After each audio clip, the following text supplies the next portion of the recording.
Hey there, subscribe to my channel, and also press this bell icon so you never miss any new updates, cause whenever we upload new video you will get a notification on your phone.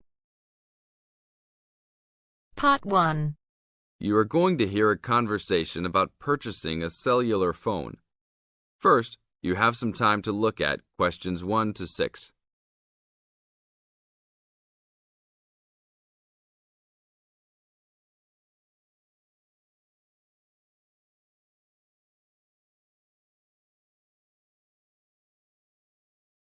Now listen to the tape and answer questions 1 to 6.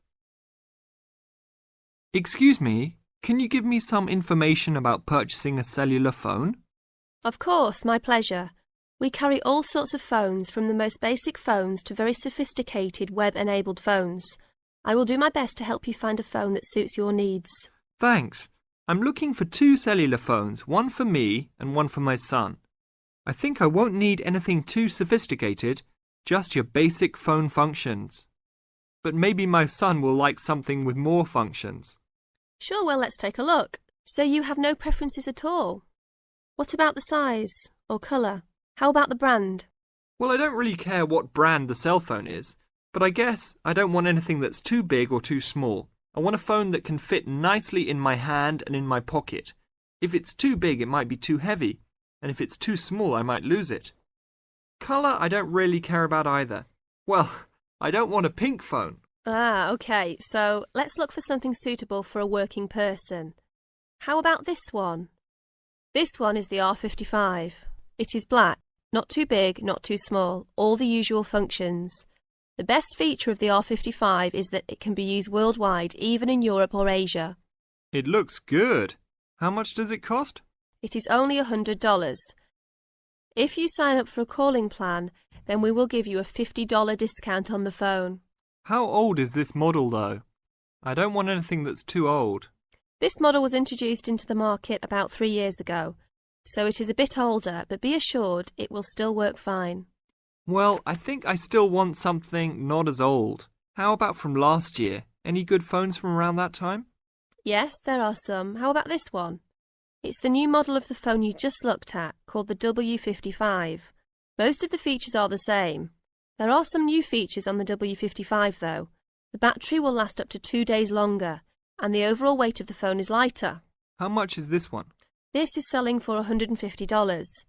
If you purchase it along with a phone plan, then it will be only $100. Okay, I think I'll take this one. Now, I need to pick up a phone for my son. I think he'll want something more trendy, so how about a new model for him?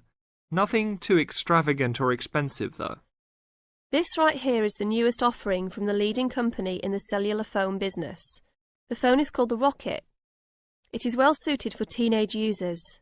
Among the teen-friendly features are 10 songs to choose from, a free messaging system that allows friends to send text to each other, and voice recognition dialing.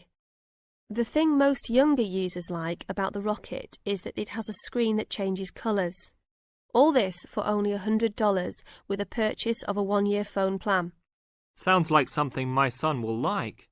Can I sign us both up at once? Yes, of course. Both of you can share one plan. You will pay only $50 a month for both of you to share a plan. That's it? Only $50 a month? Yes, that's all. Now look at questions 7 to 10.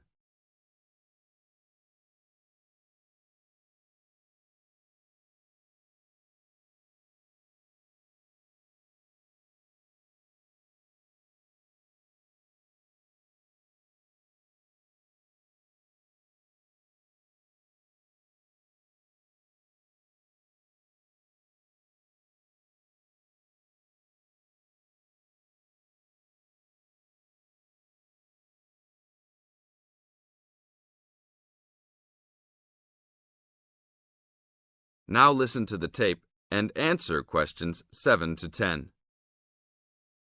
Okay, I will need your information. Name and address, please. Richard Derek Jones. What's your profession? I'm an engineer. Address, please. 322 First Street, San Francisco, California. And phone number, please.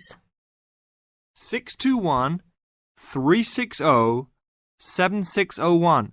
Oh, sorry, that's the wrong number. 621-360-7610. How many phones do you want activated onto your plan? 2 for now. Thank you very much. Your phones will be ready in a minute. That is the end of part 1. You now have half a minute to check your answers.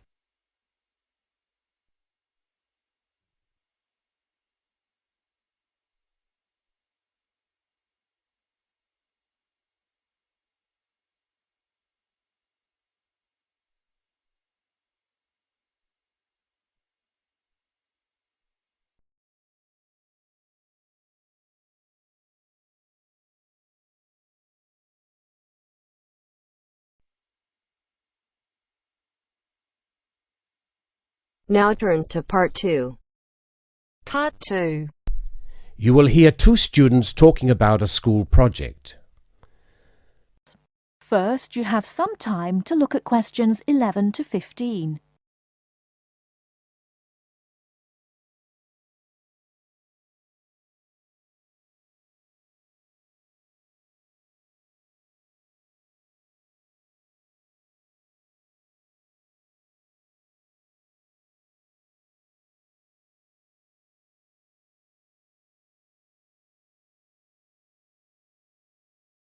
Now, listen carefully and answer questions 11 to 15. Hi, Lynn. How's your project coming along? Oh, not very well. I've got all the information, but I can't seem to organise it into a presentation. Well, you'd better hurry. You only have 1 more week. Yes, that's okay. It's just that... Well, why don't you try your presentation on me? Maybe I can help. Oh, really? Great! OK, well, I've chosen solar power for my subject, and I'm going to talk specifically about domestic water heating. You know, like the ones popular in America. I've got some facts here. Oh, that's good. But just start your presentation from the beginning. Oh, right. Well, here we go then. There are many reasons why we should be looking elsewhere for energy sources. As most people are aware, fossil fuels and other such non-renewable sources are by definition finite, so something needs to be in operation soon. Currently, there are a number of alternative energy sources available which can, with a little preparation, be used to provide for a significant part of our domestic energy requirements. In this presentation, I am focusing on solar power and its application as a domestic water heater. As a renewable energy source, solar power is in many ways ideal. The amount of the sun's energy which reaches the Earth every minute exceeds the energy that the global population consumes in a year. Although scientists argue that it is not finite, sunlight is certainly a long-lasting resource which is not depleted through use, and solar power converters use this energy without needing any complex moving parts. Once collected and stored, solar energy can be used for many purposes, but it is becoming increasingly popular as a domestic heating source. Generally, a building that is heated by solar power will have its water heated by solar power as well, and this has even worked in areas that are not exposed to long hours of direct sunlight, such as the United Kingdom, although not so well as in warmer climates. Why have you stopped? Well, that's all I've got so far. Oh, well. Start by talking about how effective it is. Oh, OK. Well, there are a number of factors that influence how efficient solar power can be. The first, obviously, is the amount of sunlight, and this is dependent on season, time of day, and climate. Although the UK has something of a bad reputation for sunshine, it is actually quite productive during some parts of the year. Given a sufficient size of solar panel and water storage tank, solar power can provide all of our water heating requirements in June and July, and even provide the majority until October. From October to the end of the year, this figure falls dramatically. December is the least productive, being able to supply less than 5% of the average household's hot water requirement. It is at this point that solar power needs to be supplemented with a more traditional form of heating. From January, solar power becomes more effective at a rate of about 20% per month, although this rise decelerates to around 18% by May.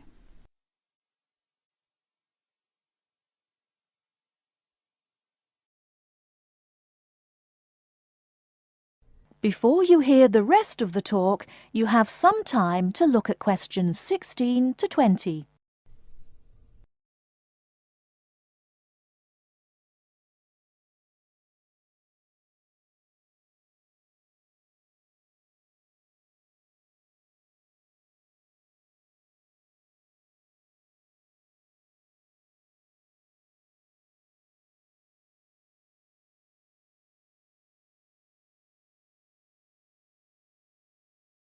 Now listen and answer questions 16 to 20.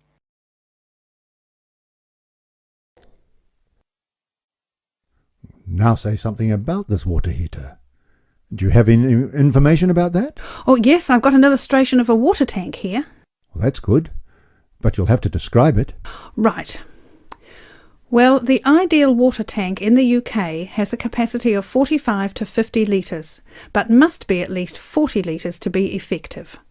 The solar coil is put in the bottom of the tank to heat the water.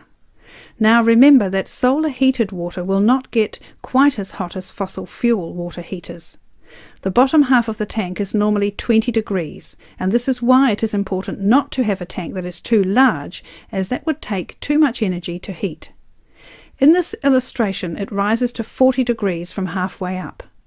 Don't forget that hot water rises, so the top third of the tank is the hottest and reaches an average temperature of 65 degrees. And what's this second layer around the tank? Oh, that's insulation. Because the tank is often either outside or just under the roof, rigid foam is used as an insulation layer. It should be at least 80 millimetres thick all around. Well, that seems like a good presentation. All you need to do is to prepare some short notes and a larger illustration so you can use it as a demonstration and you'll be fine. Oh, you think so? Well, thanks very much for the help. Maybe I could do the same for you one day. Maybe. Anyway, I have to go. Good luck. Thanks. Bye. That is the end of part 2. You now have half a minute to check your answers.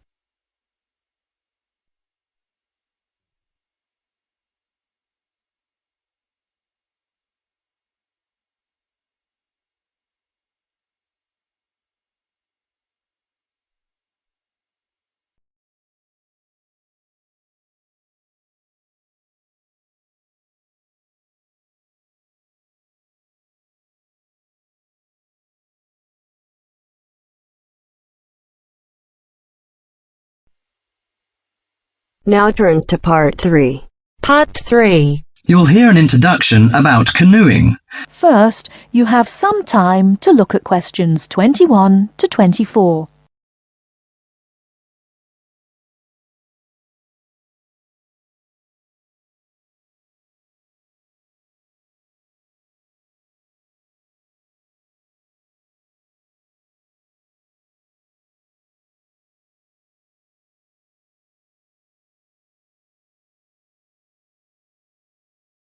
Now, listen carefully and answer questions 21 to 24. Have you imagined paddling around on a river in a small boat? Canoes, which are narrow boats and usually hold 1 or 2 people at the most, are particularly well known for being unstable and turning over in the water. But more and more people enjoy this dangerous sport. Today, Cynthia Bocci, an adult education teacher and an addict of canoeing as well, will share her experience of canoeing with us. Cynthia, when did you begin this sport? Well, I started it 6 or 7 years ago, and soon I got attracted by the exercise. I have to admit that it brings me great fun. It's become part of my life. So, could you describe how you do it? At first, I think you need some like-minded friends. The friends who share the same interest with you. It's no fun at all if you canoe alone. Usually we assemble in a parking shelter near the Island Lake Recreation Area. We pull our canoes from inside the vans, lift them from atop the cars and trucks, and attach wheels to help transport them to the shores of the lake beside the boat dock. What equipment do you need for the sport? Well, first and foremost, a canoe, of course. The price ranges from £300 to £700, depending on the material they're made from. The more you can pay, the better, really. Personally, I wouldn't look at anything under £500, but that obviously depends on your budget. You also need a hard helmet to protect yourself against rocks when you fall out of the canoe, and believe me, that is very likely to happen. Because of this, it's a must for a beginner to wear a wetsuit. Oh, bathing suits don't work really. Sometimes a life jacket is a necessity in case you fall into water and no one else is nearby. Before you hear the rest of the talk, you have some time to look at questions 25 to 30.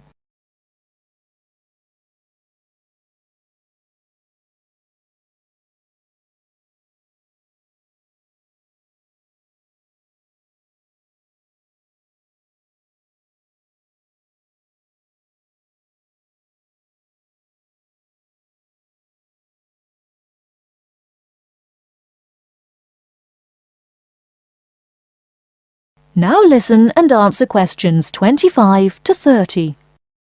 Think it's all worth it? Absolutely, I just love it.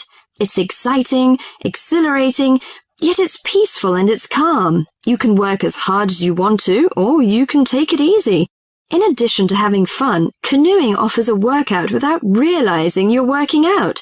Besides being a great exercise, which is good to heart and lungs, you gain strength and mobility. You build strength not only by paddling, but also from lifting and carrying your canoes. You can also exercise your mobility. Frankly, I never had upper body strength until I started canoeing. Now I can pick my canoe up and carry it on my shoulder with no problem. However, it's not just a workout of the upper body, but also a total body workout. If you're doing it correctly, it's a great calorie burner. And more important to me, paddling isn't strictly about exercise. It's as much about the peace and relaxation that comes from being out on the water.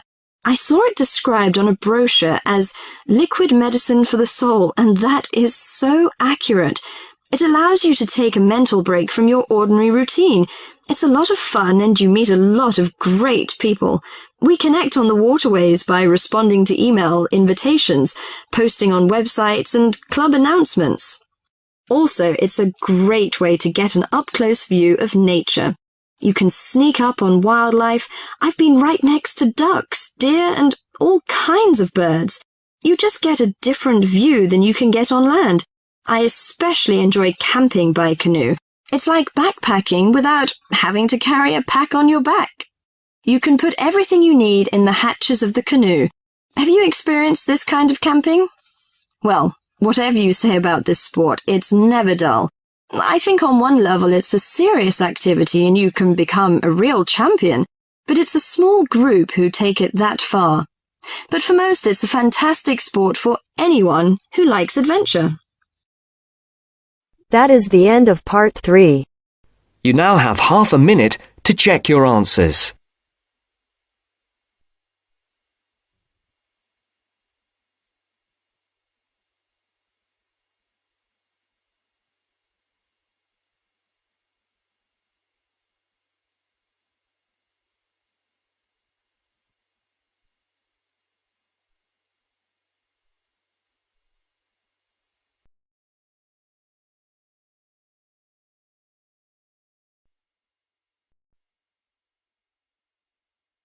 Now turns to part 4. Part 4. A second session on interview skills. First, you have some time to look at questions 31 to 40.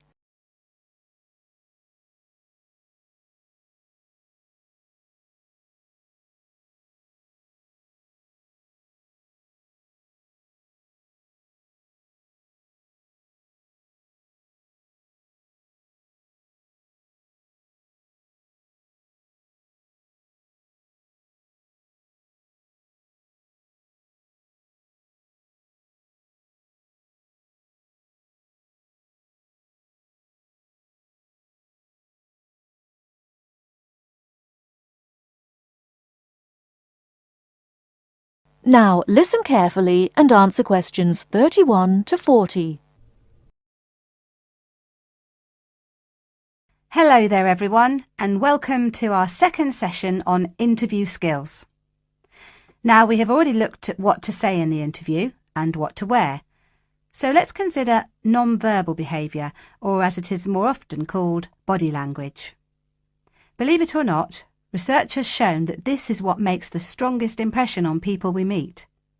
Frequent eye contact is one aspect of body language which goes down very well with interviewers and creates a good impression.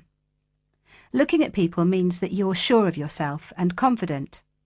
In fact, one famous car company even makes a note of the level of eye contact candidates make during their recruitment process for this very reason. So it is very important to maintain eye contact, but be careful how you do it. Avoid staring, as this is a sign of hostility. But avoiding eye contact altogether and looking away or down is even worse. But the general message is maintain that eye contact. Believe me, the eyes have it. Now, along with eye contact, smiling is one of the other important non-verbal actions which say more to the interviewer than any answers you give. A good way to create a good impression during the first few minutes of your interview is to smile warmly when you meet the person or people who will be interviewing you. It shows them that you are relaxed. Facial scanning takes a triangular route, from the eyes down to the mouth and back to the eyes. Even when you aren't speaking, an interviewer will be noticing your mouth, so give a relaxed smile whenever you feel it is appropriate. Now, not surprisingly, interviewers pay most attention to a person's face or head during an interview, and they certainly pick up a lot on what they see. Researchers have identified nodding as going down very well with interviewers. This simple gesture shows that you are listening and paying attention. Another useful head gesture is to tilt your head slightly to one side. Now this reinforces that you are listening well to what the interviewer is saying to you. However, tilting your head back isn't such a good idea, as this signals arrogance. And drooping your head forward indicates that you are lacking in confidence. And as we all know, that is exactly the opposite of what an interviewer wants to see. So the message is, mind your head. Now, posture, or the way that you carry yourself, is an important area of body language to be aware of. And it is one of the first body language signals that interviewers read as you enter a room. Posture also matters when you're sitting down. A well-supported position, with your shoulders square and sitting full back on the chair, will give the impression that you are confident, which is just what the interviewer wants to see. I once interviewed a candidate who perched right on the edge of her chair throughout. I kept feeling that she was about to run out of the room in terror. However, occasionally leaning forward slightly when the interviewer is speaking reinforces the message that you are keen and interested, as well as showing the interviewer that you're actually listening to what they are saying. But don't overdo it by leaning too far forward. That can be a bit distracting for the interviewer. Now, we all tend to use our hands to gesture, especially when we are explaining something or as we become involved in what we are saying. This is fine. It shows that we are keen and perhaps even excited about something. However, what can work against someone at an interview is when they fidget. This kind of moving about is, of course, what we do when we are nervous, and fidgeting can be very distracting to watch. So if this is a problem for you when you get nervous, it is a good idea to practice sitting with your hands gently resting in your lap or on the arms of the chair. Try not to fold your arms though, as this tends to look uncomfortable or hostile. But whatever movements you make, be careful with your hands. They need to be kept well away from your mouth, head or face. In fact, experts say that when a hand flies up to or over a person's mouth, it implies that the person is worried or wound up about something. For most of us, staying calm in an interview situation is a challenge, so putting in a bit of practice in advance will help. So, to end with, here are a couple of suggestions on how to improve our body language. A good idea is to choose a role model, such as an actor or fictional character, or a public figure or someone you know. Then sit calmly and imagine that you are this person. Now, other countries have different body language signals. So remember that if you are being interviewed abroad, you may want to check if there are any special gestures to avoid. It's also a good idea to get used to reading body language signals. You can do this by simply watching how people interact in public places, such as on the streets or in restaurants. And finally, when people have struck up a rapport, it is reflected through the natural mirroring of each other's body language movements. So you can use this to your advantage by occasionally mirroring the interviewer's own movements. For example, if they lean over to one side, you can do the same a few seconds later. It helps to create a special effect known as similar to me. But don't do it too often or the interviewer will notice. Now, any questions before we move on to interview listening skills? That is the end of part 4. You now have half a minute to check your answers.